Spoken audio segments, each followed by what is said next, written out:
Bismillahirrahmanirrahim.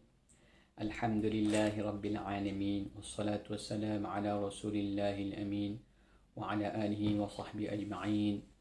Qala Allah ta'ala fi kitabihil karim. والذين جاهدوا فينا لنهدينهم سبلنا صدق الله العظيم. وقال النبي صلى الله عليه وسلم الجهاد ماد إلى يوم القيامة أو كما قال. Alhamdulillah, pada tazkirah kita pada hari ini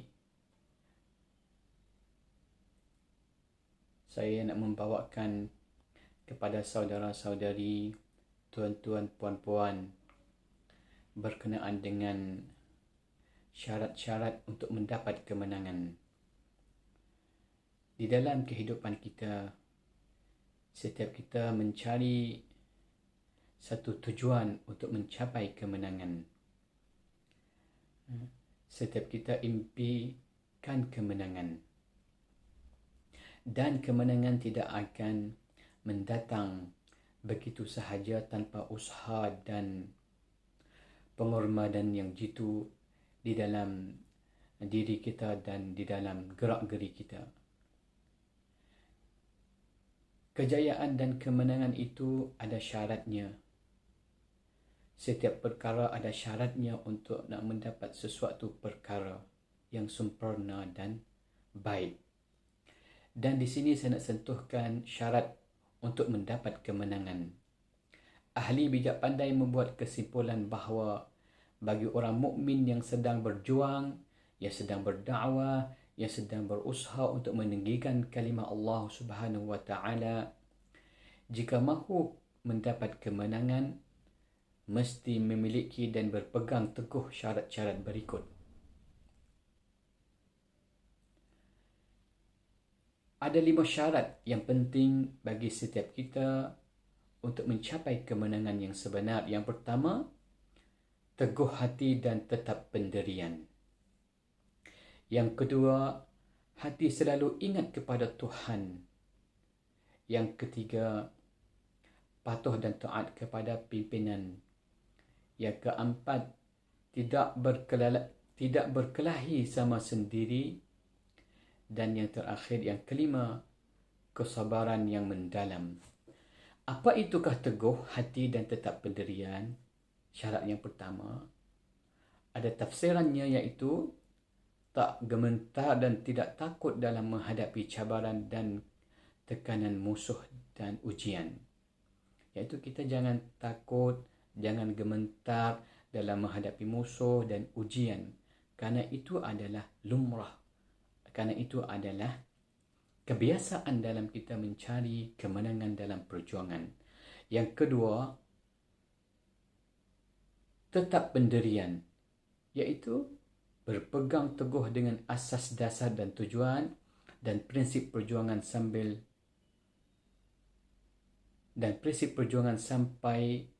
lebur kiamat, sampai hari kiamat. Iaitu kita selaku seorang yang berjuang di jalan Allah Subhanahu wa taala, yang berdakwah, yang mendirikan kalimah Allah, yang menunaikan tanggungjawab pendidikan, kita mesti kena tetap dalam pendirian kita, iaitu berpegang teguh dengan asas dasar dan tujuan kita. Apakah asas kita dalam mendidik, berdakwah? Asas dasar kita dan apakah tujuan kita? Maka berpegang teguhlah dengan perkara itu, dan pegangan kita itu pasti terpahat dan terpasak dalam jiwa kita sehingga ke hari kiamat. Ini kan dinamakan teguh hati dan tetap pendirian, iaitu syarat yang pertama. Dan syarat yang kedua, hati selalu ingat kepada Tuhan. Kerana mereka yang hatinya selalu ingat kepada Tuhan, ia tidak merasai risau dan bimbang. Kerana segalanya adalah Allah yang menentukannya. Tidak ada sesiapa yang dapat mengubah takdir dari Allah Subhanahu wa taala. Kan kita kena beriman dalam keimanan kita ada salah satu iman, beriman dengan qada dan qadar. Maka dengan kita berpegang teguh dengan keimanan ini, berpegang teguh dengan Tuhan, kita jangan rasa risau dan bimbang kerana segala-galanya Allah telah menentukan. Maka kerisauan kita, kebimbangan kita akan angsur pulih kalau kita betul-betul berpegang dengan Allah Subhanahu Wa Taala. Kerana penentuan, segala gerak-geri dan segala hujung jatuh gerak-geri kita itu adalah di bawah penentuan Allah Subhanahu Wa Taala. Daripada tafsiran hati selalu ingat kepada Tuhan, iaitu hati akan bersih daripada sifat-sifat yang terkeji seperti riak dan takabur, ego dan rasa hero, engkau dan sombong. Maka hati kita selalu ingat kepada Tuhan. Hati nak ingat kepada Tuhan, mesti kita kena buang segala sifat-sifat yang mazmumah, yang tidak baik, terutamanya sifat riak, sifat takabur, sifat egokan diri, sifat untuk nak tunjuk hero kita seorangnya yang baik dan hebat. Ini adalah daripada sifat-sifat yang buruk yang boleh menghalangkan daripada kita mendapat kemenangan daripada Allah Subhanahu Wa Taala. Okay. Selama-lamanya sifat-sifat ini masih menebalkan dalam hati seseorang, perasaan rendah diri dan bersyukur kepada Tuhan akan hilang. Yang ada hanya sifat ego, hero dan keangkuhan atau keakuan atau ananisme, iaitu apa yang dinamakan takabur dalam istilah agama kita. Para ulama telah menghuraikan maksud takabur berdasarkan sabda Rasulullah sallallahu alaihi wasallam an Ibni Mas'ud an Rasulullah sallallahu alaihi wasallam la yadkhulul jannata man kana fi qalbihi mithqala habatin min kibr. Faqala rajulun inna ar-rajula yuhibbu an yakuna thawbuhu hasanan wa na'luhu hasanan. Qala inna Allaha jamil wa yuhibbul jamal. Al-kibru batrul haqq wa ghamtun nas. Rawahu Muslim wa Tirmizi.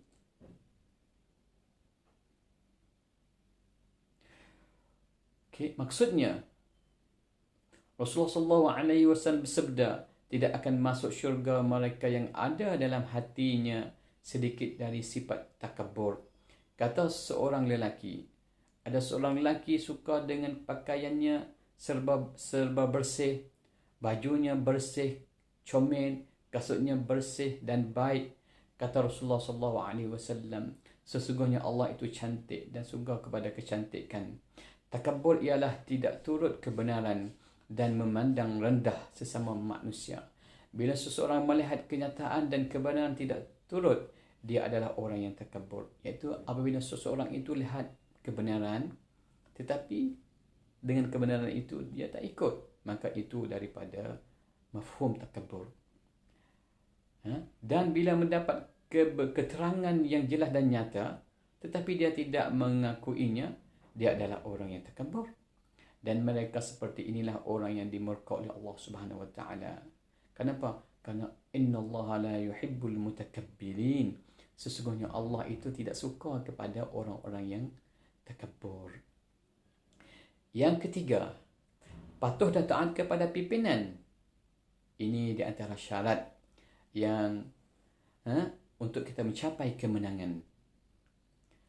Patuh dan taat kepada pimpinan merupakan disiplin pertama dan utama dalam satu perjuangan dan sebuah badan perjuangan organisasi. Hukumnya adalah fardu ain. Kita dalam sebuah negara, kita ada kepimpinan, kita mesti kena ikut kepada waliul amri.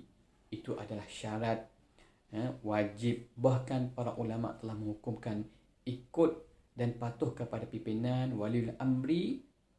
Sebuah negara dinamakan waliul amri, sebuah organisasi dinamakan kepimpinan itu adalah fardu ain.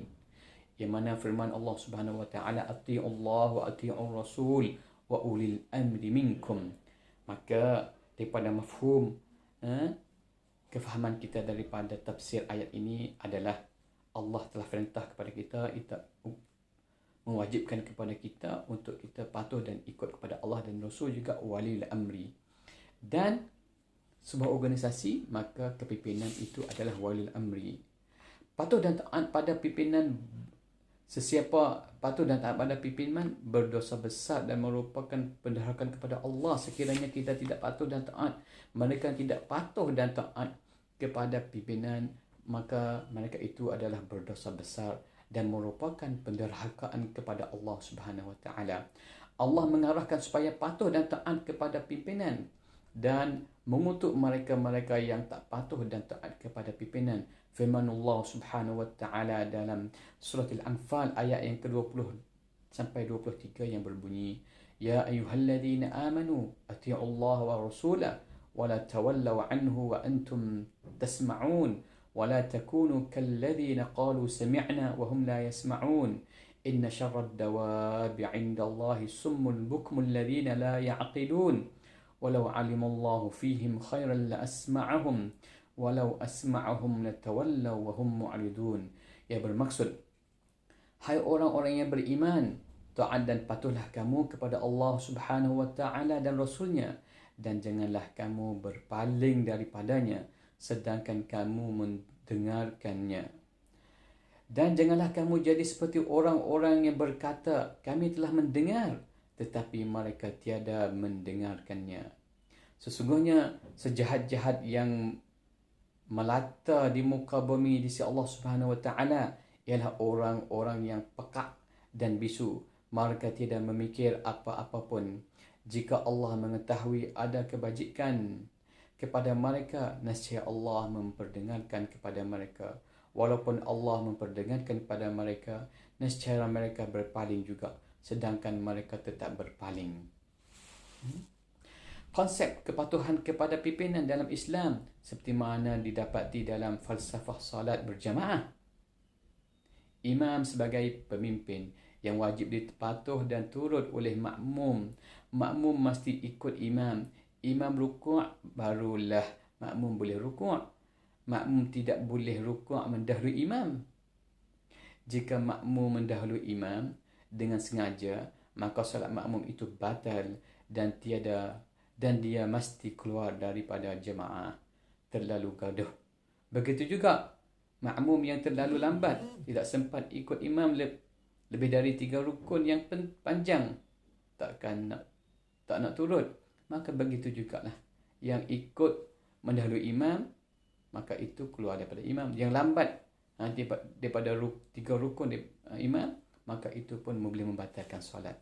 Inilah di antara huraian-huraian daripada 5 syarat untuk mendapat kemenangan yang telah saya sentuh tadi. Yang pertama, teguh hati dan tetap pendirian.